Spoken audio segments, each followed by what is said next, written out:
You present the solution on a silver platter. Joe, what we'll do, right, is we'll make our sales process that we have, we'll extract what lists essentially that person is on. So we're never like only focusing on pre-foreclosures and going into the conversation and saying, hey, I see that your property's in pre-foreclosure. No, we just have the same sales process for every single lead. And then through that sales process, we end up finding out what the seller's problem is. And that's ultimately how we end up selling them on the deal. So I was talking to my acquisition manager today, and he's getting into a new type of sales. He's getting into what we call high ticket sales. And it's pretty much the same exact thing, but you're just selling a service or whatever it is, right? And I'm like, dude, it's literally the same exact thing as talking to a seller. You are having a conversation, you're figuring out what's going on with somebody, what they're looking to accomplish, what their problem is, and then you're simply providing them a solution to that problem on a silver platter. Three things. There's one, finding the story and figuring out the problem in that story. And then there's two, finding a solution to that problem, right? And presenting that solution on a silver platter. And then there's three, closing. They're all three different things, and they all require three different techniques and skill sets and everything like that. But literally, if you could just do those three things, you can pretty much close any deal. All sales is literally all the same stuff. If you just figure out what the story is, you could be selling shoes. You could be selling shoes. Somebody comes into the shoe store. Hey, tell me what's going on with you. What type of shoes are you looking for? What's got you in the door today?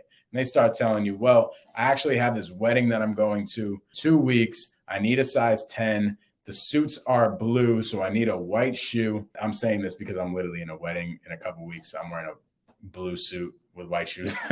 But, you know, the suit is blue. I need some white shoes. They're a size 10. The wedding's in 2 weeks. I went to a couple stores so far. Didn't really like the shoes. Liked one of them, but they didn't have my size and it wouldn't have come in time. So I'm just trying to figure out what that is. Oh, Mike, come over here. I got the shoes that are best for you. You present the solution on a silver platter. Literally, I have the shoes. I have the white shoes that are right here. They're size 10. I actually have them in the back, so you don't have to wait a couple of weeks. So let's move forward. I don't know. It's a little bit too much. How much did you say that they were $200? Yeah, they're $200. Yeah, this might be a little bit. Mike, how much were you hoping to spend on these shoes? Well, my budget was like $150. Now I'm getting into the clothes, okay? My budget was like $150. Okay. Well, let's think about this. How many stores have you went to so far? Well, I went to about like 5 different stores so far. Okay. Well, how many stores do you think you're going to go to after this?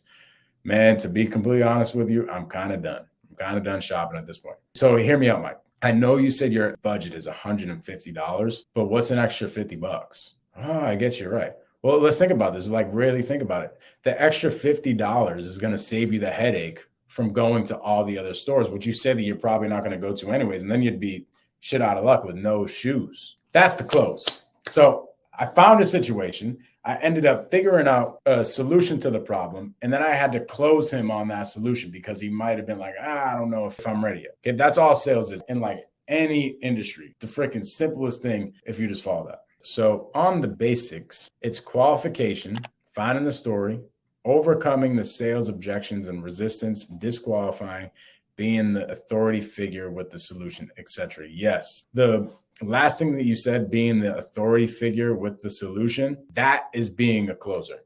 Now, it's very important to be able to extract the information from somebody and build a relationship with them and bond with them and be personable and handling objections and doing all that type of stuff.